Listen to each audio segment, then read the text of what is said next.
The Philippine Masters Games Association wants to prove that age is just a number when it comes to sports by encouraging older enthusiasts to participate in events that help promote their health and well-being. Dennis Hilanga of Radyo Pilipinas 2 Sports tells us more.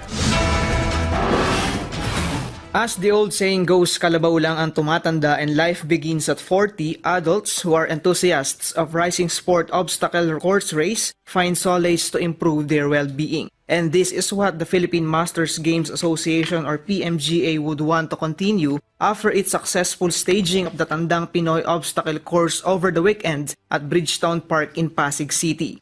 More than 70 senior and master athletes across the age brackets of 40 to 49, 50 to 59, and 60 plus shrugged off the rust and took the intense challenge of the 1.5-kilometer race with 8 obstacles hindering their ways. They showed their youthful energy and stamina in sandbag carry, monkey bars, low crawl, over-under, Z-wall, cargo net climb, 6-foot wall, and balance beam.